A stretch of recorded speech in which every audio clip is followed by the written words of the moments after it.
Hello everyone, welcome to my channel online GS by Diwakar.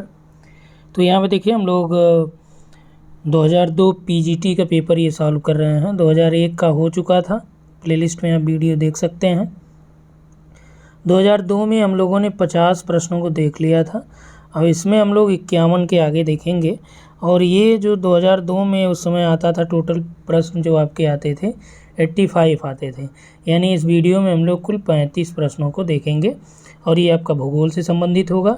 यहाँ पे जो भी प्रीवियस ईयर के प्रश्न आपको बताए जा रहे हैं, यहाँ पे आप ये ध्यान रखिएगा, आपके आगामी हायर एजुकेशन कमीशन यानी कि असिस्टेंट प्रोफेसर और आपका जो आगे पीजीटी आने वाला है, राजस्थान का जो फर्स्ट ग्रेड है आरपीएससी फर्स्ट ग्रेड, उसके लिए भी मोस्ट इम्पॉर्टेंट है। क्योंकि यदि आप प्रीवियस ईयर का ही इधर यूपी पीजीटी का 2000 से लेके 2021 तक सॉल्व कर लीजिए। आरपीएससी ग्रेड 1 में देखिए जो पेपर हुए हैं अब तक 2006 में है, 2011 में हुआ है, 13 में हुआ है और 15 में हुआ है और आपका लास्ट जो हुआ है ये 2018 में पेपर हुए हैं। ठीक, और इसमें आपको क्या करना आरपीएससी फर्स्ट ग्रेड के लिए, चूँकि इसका एग्ज़ाम डेट भी आ चुका, आपने देखा होगा अक्टूबर में आपका है, 10 से लेके स्टार्ट है। लेकिन आपका जो भूगोल विषय है ये 15 के आसपास है, 15 और 16 को। 15 को फर्स्ट पेपर है, 16 को आपका ज्योग्राफी है। ठीक, तो यदि आपको फर्स्ट ग्रेड क्रैक करना है तो आपके लिए यही है, आपने अब तक सिलेबस पढ़ चुका होगा। तो आपने जो सिलेबस पढ़ा है उसके बाद आपको क्या करना है, जो प्रीवियस ईयर है 2006, 11, 13, 15, 18 इसको सॉल्व करिए और यूपी पीजीटी का 2000 से लेकर 2021 तक सॉल्व करिए। ठीक, यहाँ पे देखिए टेस्ट सीरीज भी आप लोगों के लिए अवेलेबल कराई गई है, तो आप इस नंबर पे व्हाट्सअप करके कंप्लीट डिटेल ले सकते हैं। और चूँकि जो टेस्ट चल रहा है अभी ये टॉपिक वाइज चल रहा है। ठीक, टॉपिक वाइज चल रहा है अभी, तो आप यदि टेस्ट सीरीज में जुड़ना चाहेंगे तो टॉपिक वाइज भी आपको मिल जाएगा। और 15 से आपका जो है कंबाइंड टेस्ट होगा जिसमें आपका यूनिट वाइज होगा और आपका 125 प्रश्नों का, जिस तरह से पीजीटी में होता है वैसे आपका फर्स्ट ग्रेड में भी 120 आते हैं, तो आपको 125 प्रश्न उसमें दिए जाएंगे। ठीक, तो यहाँ पे हम लोग स्टार्ट करते हैं। अभी आपका देखिए यूपीएचईएससी का भी बैच चल रहा है, असिस्टेंट प्रोफेसर का भी है, तो भी आप उसकी जानकारी वहाँ पे ले सकते हैं। तो ये रहा है, इससे आपका क्या फ़ायदा होगा फर्स्ट ग्रेड में भी, यूपी पीजीटी ज्योग्राफी में भी। 51 नंबर में देखिए कौन सा युग्म सही नहीं है। जलवायु वर्गीकरण टी वार्ता संबंधित है, राइट है। पृथ्वी की परतें से बेबल संबंधित हैं।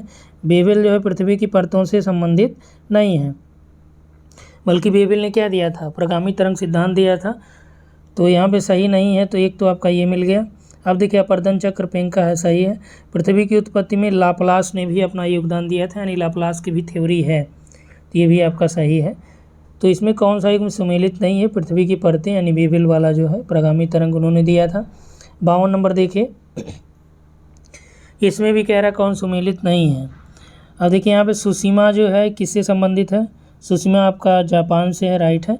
ओयासियो जो दिया है ये हिंद एशिया से, यानी हिंद महासागर या एशिया से संबंधित है।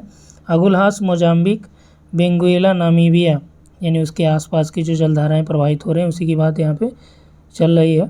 तो ये आपका देखिए यहाँ पे सुसीमा जापान राइट है, ओयासियो हिंद एशिया यही आपका गड़बड़ है। ये पैसिफिक ओशन की है, उत्तरी प्रशांत महासागर में। जैसे ये आपका सपोज कि ये आपका बन गया जापान वाला। ठीक, तो यहाँ पे आपका सुसीमा जल संधि है और इधर से आपका ओयासियो आ रही है धारा, या सुसीमा धारा आप कह सकते हैं। ठीक, मोजाम्बिक मेडागास्कर यहाँ पे चल रही है।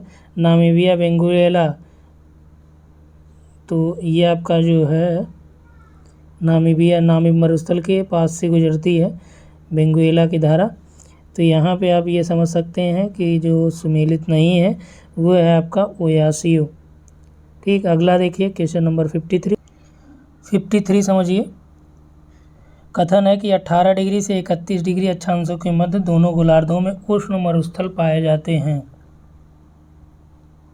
ठीक, कारण क्या दे रहा है कि भूमध्य रेखा की ओर बहने वाली व्यापारिक हवाओं के आंतरिक भागों और वायु विमुख तटीय प्रदेशों में वर्षा नहीं होती है। ये बात सही है यहाँ पे आपका। तो यहाँ पे जो आपका दिया गया है कि 18 से 31 डिग्री अक्षांशों के मध्य दोनों गोलार्धों में उष्ण मरुस्थल पाए जाते हैं, ये बात सही है। दोनों गोलार्धों में 18 से 31 लगभग ये मान सकते हैं आप कि दोनों गोलार्धों में उष्ण मरुस्थल कहाँ पे विशेषतः पाए जाते हैं, महाद्वीपों का जो पश्चिमी भाग है ये वाला पार्ट, ठीक। यदि आप यहीं पे बनाएंगे दक्षिण अमेरिका का, तो यहाँ भी आपका जो है मरुस्थल यहाँ पे देखने को मिलेगा। तो यही यहाँ पे कह रहा है कि 15 से 30 डिग्री या 18 से 31 डिग्री जो दिया है, तो नॉर्मली जो हम लोग पढ़ते हैं वो पढ़ते हैं कि 15 से 30 डिग्री अक्षांशों के मध्य महाद्वीपों के पश्चिमी भाग में मरुस्थल पाए जाते हैं। और ये कैसे मरुस्थल होते हैं, उष्ण मरुस्थलीय होते हैं, यानी गर्म वाले होते हैं। और इसका क्या कारण है, क्योंकि जो व्यापारिक पवनें हैं उनके साथ जो आर्द्रता आती है, इस दिशा में व्यापारिक पवनें चलती हैं। 0 से 30 जैसे जो व्यापारिक पवनें आपकी हैं ये ऐसे बहती हैं। तो जब बहेंगी तो जो मरुस्थल आएगा, जैसे मान लीजिए ये है, आप अफ्रीका की बात कर लीजिए, तो यहाँ भी तो ऐसे ही चलेंगी, ठीक। जब ऐसे ही चलेंगी तो इस दिशा में आपका जो आएगा तो ये किधर पड़ेगा, पश्चिम की ओर आएंगी ये। तो जो आर्द्रता है, यहाँ से आर्द्रता उठेगी तो यहाँ तक पहुँचते पहुँचते क्या होगी, आर्द्रता विहीन हो जाएगी। और इसकी वजह से वहाँ से क्या होगा, जो तटीय क्षेत्र है या जो स्थलीय भाग है वो क्या हो जाएगा, वर्षा पाएगा नहीं, तो आपका मरुस्थलों में डेवलप हो जाएगा। तो इसलिए यहाँ पे कथन और कारण दोनों सही है, और कारण जो है आपका कथन की सही व्याख्या भी कर रहा है। तो यहाँ पे जो विकल्प नंबर 1 दिया है ये आपका राइट हो जाता है। चलिए 54 नंबर पे देखिए, इसमें भी कथन कारण के नाम से दिया गया है। कथन दिया, संयुक्त राज्य अमेरिका की बहुसंख्यक जनसंख्या 100 डिग्री पश्चिमी देशांतर के पूर्व में निवास करती है, ठीक। अब कारण क्या दे रहा है, संयुक्त राज्य अमेरिका का औद्योगिक क्षेत्र सघन जनसंख्या, बहुत से नगर यहाँ पे हैं, सघन औद्योगिकरण है और सर्वोत्तम परिवहन सुविधा संपन्न है। संयुक्त राज्य अमेरिका जो है इसका जो औद्योगिक क्षेत्र है वो सघन जनसंख्या वाला, नगर बहुत से हैं यहाँ पे, यहाँ सघन औद्योगिकरण भी है और परिवहन की सर्वोत्तम सुविधाएं भी, संपन्न सुविधाएं भी यहाँ पे पाई जाती हैं, ठीक। तो यहाँ पे दिया है संयुक्त राज्य अमेरिका की बहुसंख्यक जनसंख्या जो है 100 डिग्री देशांतर के 100 डिग्री पश्चिमी देशांतर है, ठीक, इसके पूर्व में निवास करती है। तो ये बात आपका सही है। इसका प्रमुख कारण ये है यहाँ पे निवास करने का कि जो 100 डिग्री पश्चिमी देशांतर हैं उसके पूर्व में यहाँ की जो जलवायविक विशेषता है, उच्चावच यानी स्थलाकृतिक जो उच्चावच है उसकी अनुकूलता पाई जाती है, न कि ये जो सुविधाएं दी गई हैं इनकी वजह से 100 डिग्री पश्चिमी देशांतर के पूर्व में मैक्सिमम जनसंख्या निवास करती है, ठीक। हालांकि कारण दोनों सही, ये भी सही है ये भी सही है, लेकिन इसकी व्याख्या ये सही नहीं कर रहा है। कारण तो सही है, यूएसए में सघन औद्योगिक क्षेत्र भी है, जनसंख्या भी है, नगर भी बहुत से हैं, ठीक, लेकिन ये इसको सेटिस्फाई नहीं कर रहा है कि भाई इसकी वजह से ही 100 डिग्री पश्चिमी देशांतर के पूर्व में यूएसए की मैक्सिमम पॉपुलेशन रहती है। तो इसका मेन रीज़न मैक्सिमम पॉपुलेशन रहने का ये है कि यहाँ की जो जलवायविक या स्थलाकृतिक विशेषताएं जो है वहाँ के रहने योग्य हैं, ना कि औद्योगिकरण की वजह से यहाँ पे लोग रह रहे हैं। तो इसलिए यहाँ पे आपका कथन सही है, कारण भी सही है, लेकिन कारण जो है कथन की सही व्याख्या नहीं कर रहा है। तो इसलिए आपका जो विकल्प नंबर 2 हो जाएगा ये यहाँ पे राइट हो जाएगा। 55 नंबर देखिए, कथन दिया है कि अफ्रीका को प्रायः अंध महाद्वीप के नाम से जाना जाता है। कारण दिया है कि अफ्रीका को अंध महाद्वीप के नाम से क्यों जाना जाता है, क्योंकि अफ्रीका के सघन भूमध्य रेखीय वनों में सूर्य का जो प्रकाश है धरातल तक नहीं पहुंच पाता है, ठीक। तो अफ्रीका को प्रायः अंध महाद्वीप कहा जाता है, ये बात सही है। कारण क्या दे रहा है, तो कारण दे रहा है कि अफ्रीका महाद्वीप को अंध महाद्वीप इसलिए कहा जाता है क्योंकि यहाँ पे जो भूमध्य रेखीय वन है यहाँ पे सूर्य का प्रकाश जो धरातल के नीचे नहीं पहुँच पाता। तो ऐसी बात यहाँ पे नहीं है, हालांकि ये सही है, कारण भी सही है, क्योंकि यहाँ के जो वन है बहुत सघन है और इसकी वजह से धरातल पर प्रकाश नहीं पहुँच पाता है। लेकिन इस वजह से अंध महाद्वीप नहीं कहते हैं, यानी डार्क कॉन्टिनेंट इसे इसलिए कहते हैं क्योंकि हम लोगों को बहुत लेट इसके बारे में जानकारी हुई, वो भी अभी भी यदि कहा जाए तो पूर्ण जानकारी यहाँ के बारे में नहीं हो पाई है।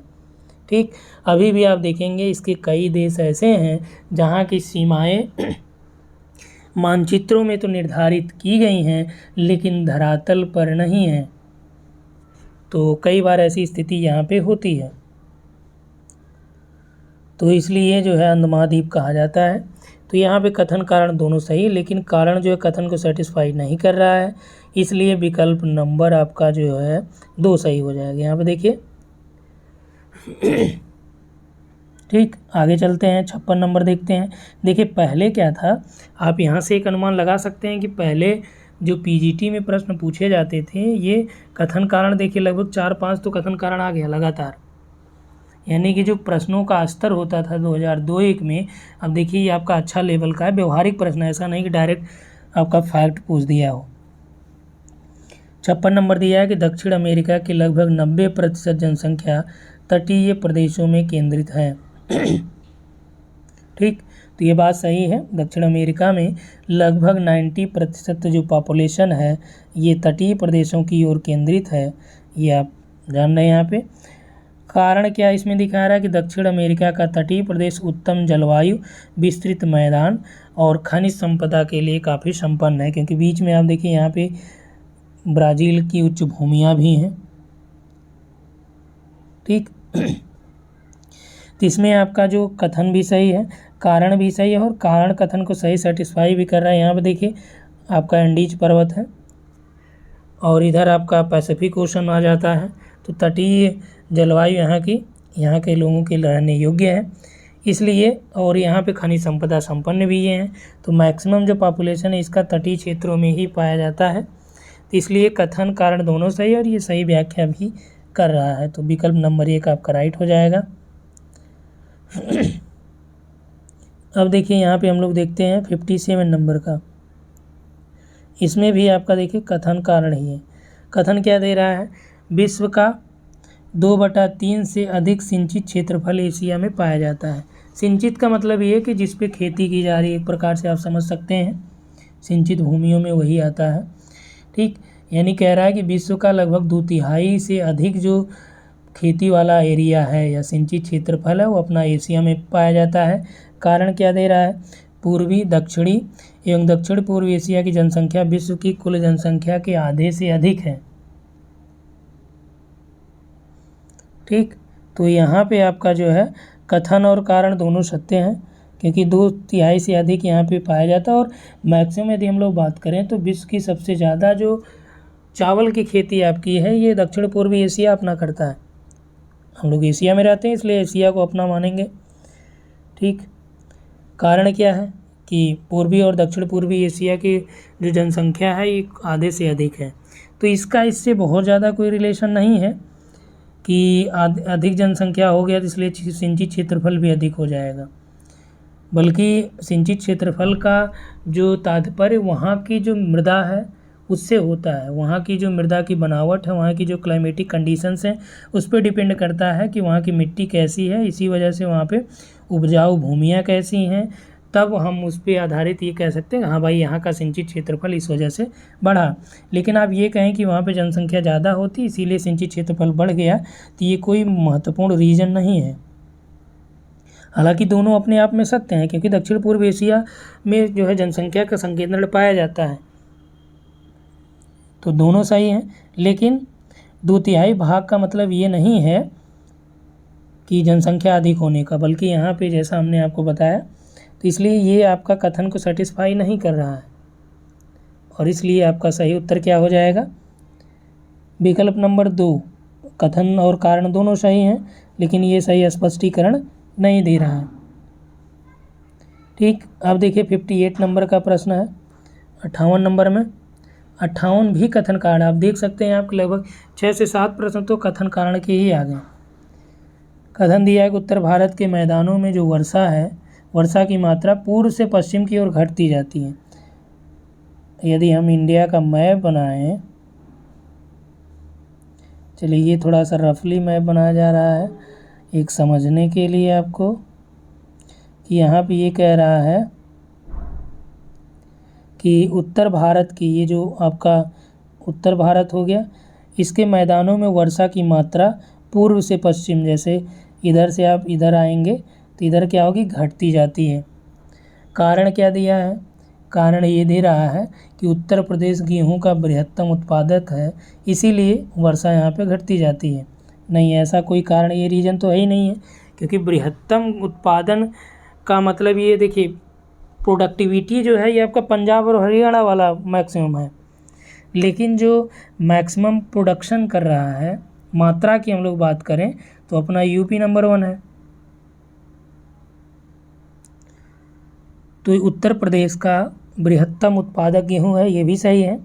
उत्तर भारत के मैदानों में वर्षा की मात्रा, जब आप इधर से इधर आएंगे तो वर्षा की मात्रा अपेक्षाकृत कम होती जाती है, ये भी आपका बात सही है यहाँ पे।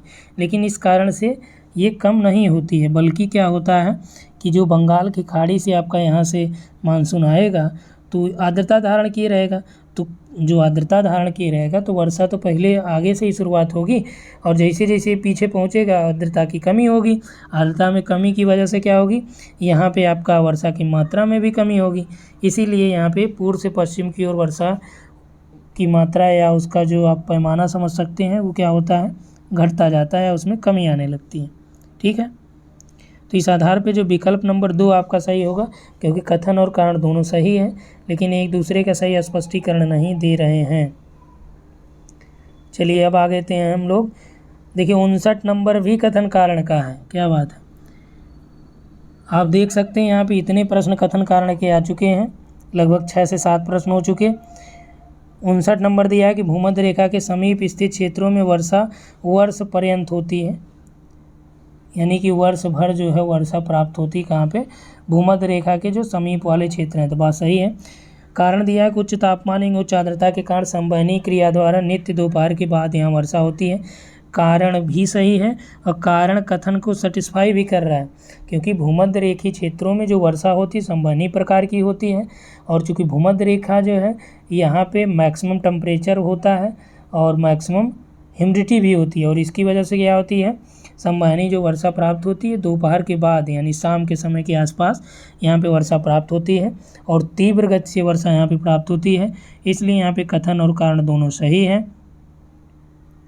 तो प्रश्न नंबर उत्तर नंबर 1 आपका सही हो जाएगा, इसका स्पष्टीकरण भी सही दे रहा है ये। चलिए 59 हो गया। अब 60 नंबर देखिए, 60 नंबर में ये आपका दिया गया है,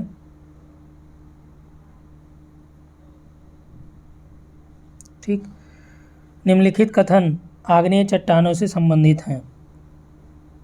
इसमें दिया है कि आग्नेय चट्टान सामान्यतः कठोर, घनी और प्रतिरोधी होती हैं। दूसरा दिया है कि इन चट्टानों में स्तरीकरण नहीं मिलता है। तीसरा दिया है इन चट्टानों पर रासायनिक अपक्षय का प्रभाव अधिक होता है।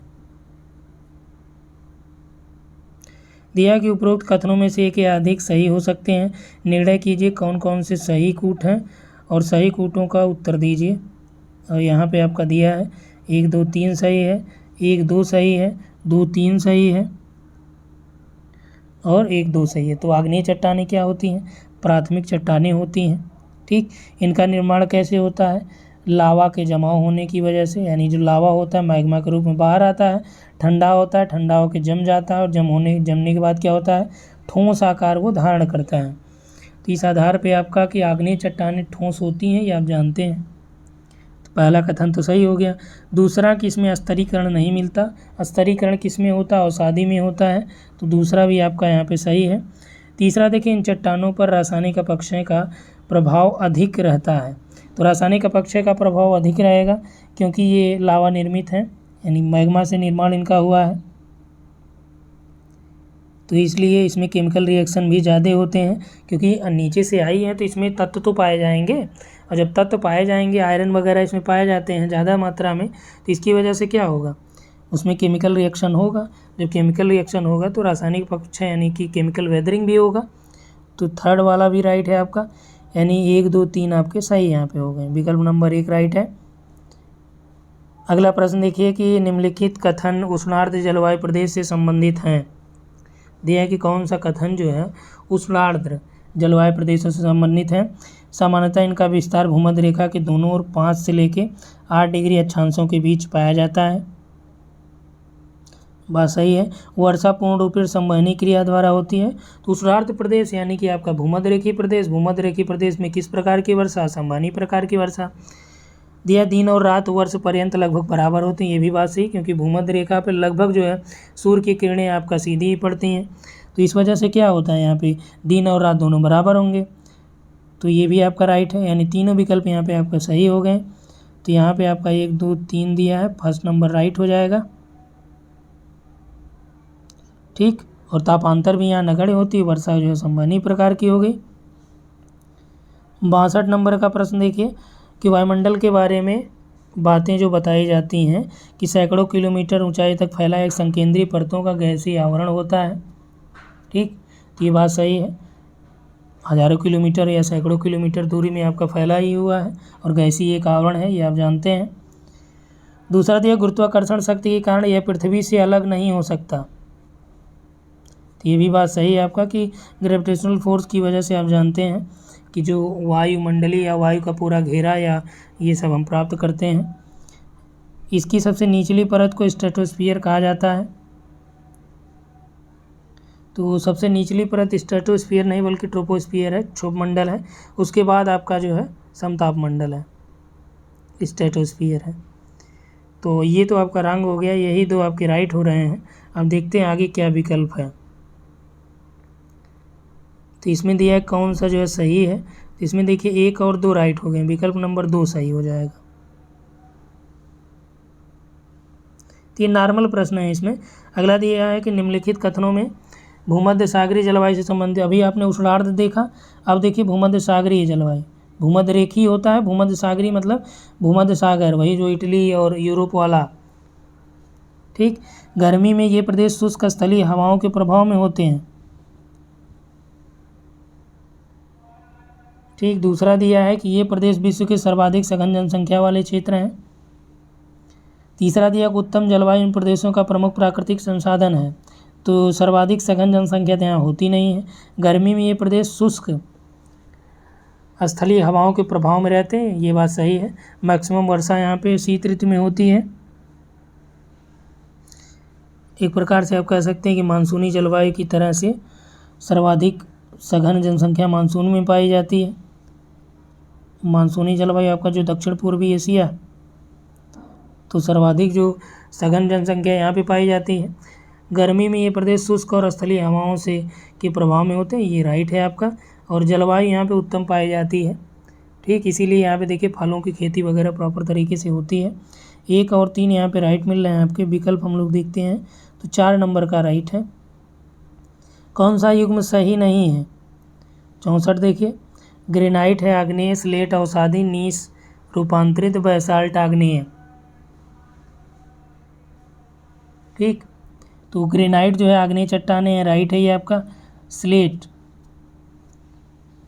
स्लेट जो है ये दिया है यहाँ पे आपका अवसादी है। नीस जो है रूपांतरित चट्टान है। और इसमें पूछ रहा है कि कौन सा सही नहीं है।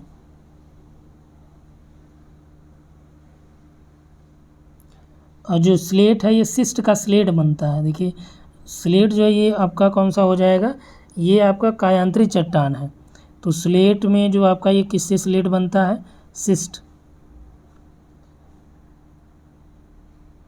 सिस्ट का ये आपका स्लेट बैसाल्ट आग्नेय है ही है। और नीस ये भी आपका क्या है, रूपांतरित है।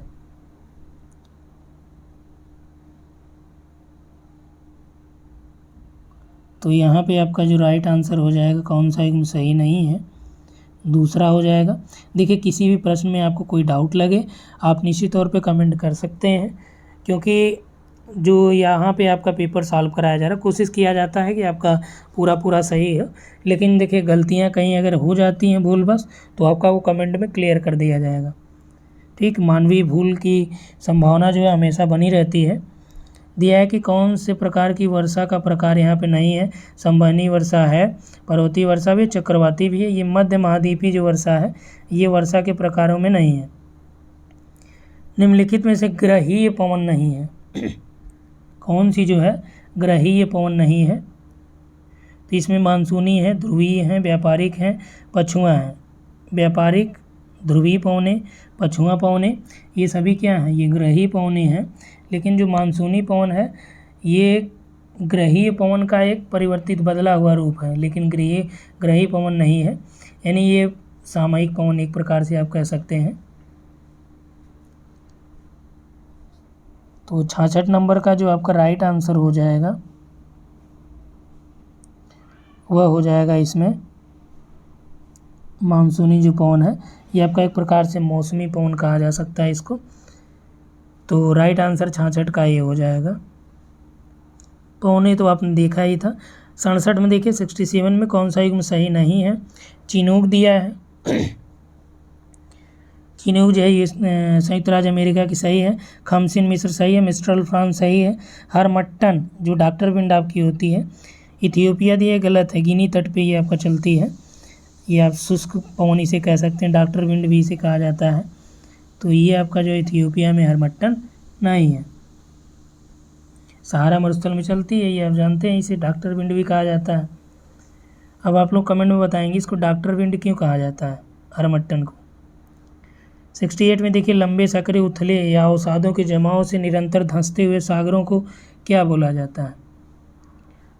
जैसे लंबे सकरे उथले अवसादों के जमाव यहाँ पे हो रहे हैं और सागर यहाँ पे धंस रहा है धीरे धीरे, जमाव यानी परत दर परत बन रहा है, तो इसे क्या बोला जाता है, इसे बोला जाता है जियोसिंक्लाइन, भूसन्नति। ठीक, 68 का राइट आंसर हो जाएगा भूसन्नति।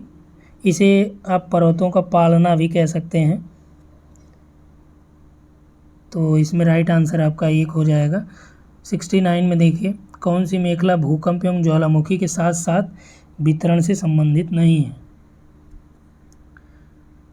परिप्रशांत मेखला, पूर्वी अफ्रीकी मेखला, मध्य महाद्वीपीय मेखला, मध्य अटलांटिक मेखला। तो इसमें कह रहा है कि कौन सा जो है भूकंप और ज्वालामुखी के साथ साथ वितरण संबंधित नहीं है, यानी जहाँ पे भूकंप आएंगे वहाँ पे ज्वालामुखी भी आएगा मेनली। ठीक, यानी कि प्राय यही देखा जाता है जनरली। परिप्रशांत पेटी यहाँ पे दोनों आते हैं। मध्य महाद्वीपीय मेखला यहाँ भी वही स्थिति है, मध्य अटलांटिक में वही स्थिति है। पूर्वी अफ्रीकी मेखला यहाँ पे ज्वालामुखी और भूकंप जो है साथ साथ नहीं पाए जाते हैं। ठीक, तो 69 का जो राइट आंसर हो जाएगा 2 हो जाएगा।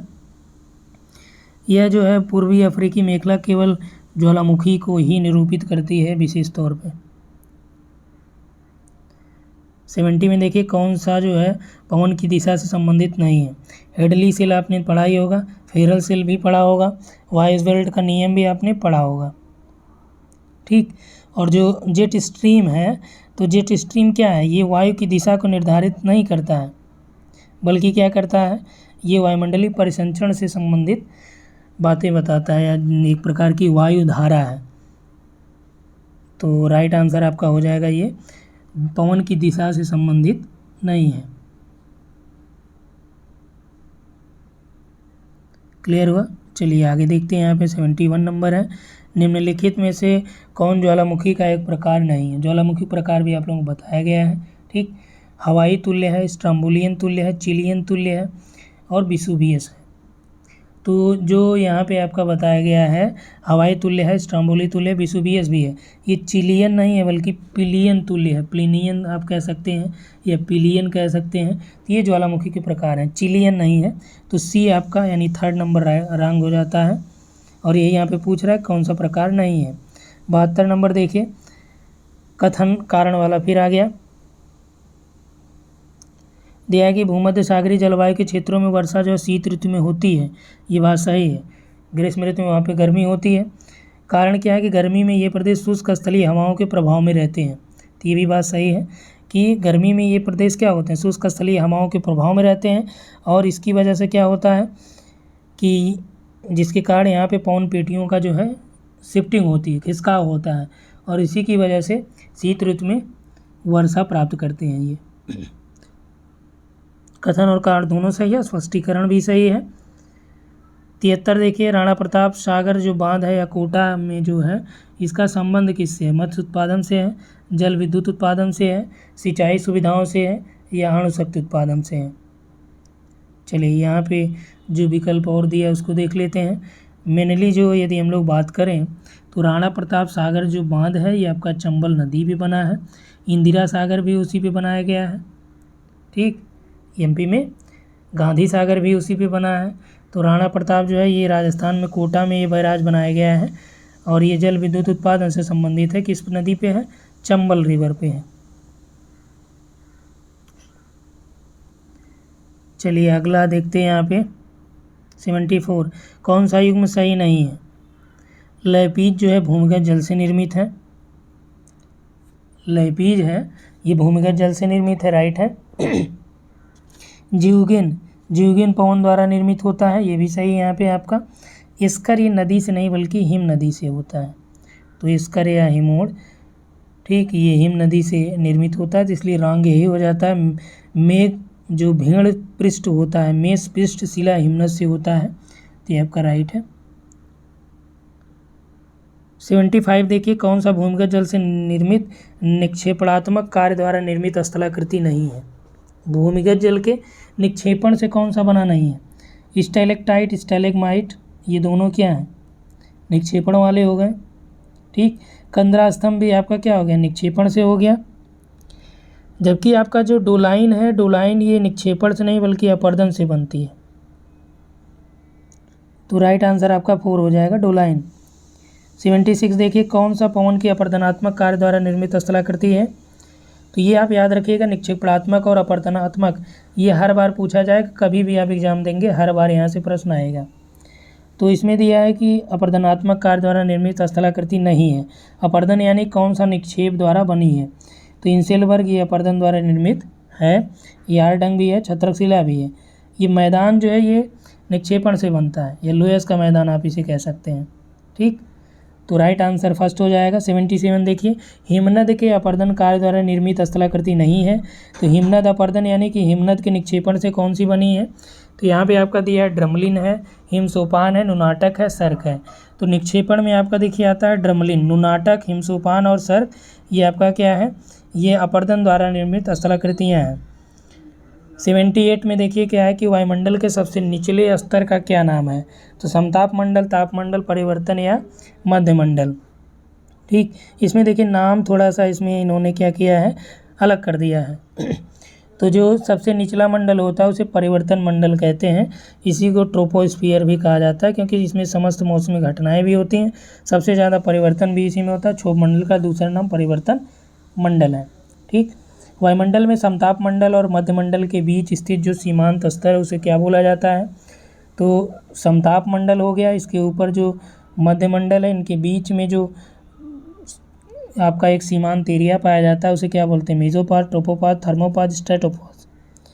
क्या उसे बोला जाता है? तो उसे बोला जाता है स्ट्रेटोपॉज।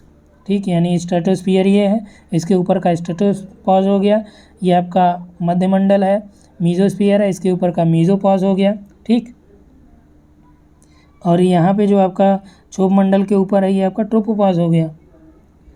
अगला देखिए, यहाँ पे आपका 80 नंबर दिया है कि भारत की 1991 में जो है जनगणना में 10 लाखीय जो नगर थे उसकी पॉपुलेशन कितनी थी, उसकी संख्या कितनी थी? तो 10 लाखीय नगरों की जनसंख्या उस समय यानी संख्या उस समय जो है कुल 23 थी। लेकिन अभी आपने देखा कि 2011 की जनगणना के अनुसार कुल 53 लाखीय 10 लाख नगर हो गए हैं। और 2001 की जनगणना की बात करें तो इस समय 35 थे, अभी 53 हैं। ठीक, उसके बाद देखिए कि 81 है कि कोंकण रेलवे किन राज्यों से होकर गुजरता है और किस राज्य से नहीं जाती है? ध्यान रखिएगा, ये नहीं वाला इसमें ज़्यादातर पूछा है, यानी कि आप थोड़ा भी इधर उधर करेंगे तो आप निश्चित तौर पे गलत कर जाएंगे। गोवा, केरल, महाराष्ट्र, कर्नाटक। ठीक, तो कोंकण रेलवे जो है ये मंगलौर से लेके महाराष्ट्र, गोवा, कर्नाटका तक ये आपका विस्तृत है। केरला में इसका विस्तार नहीं है। ठीक, अगला देखिए, ओजोन परत क्षरण के लिए कौन सी गैस उत्तरदायी है?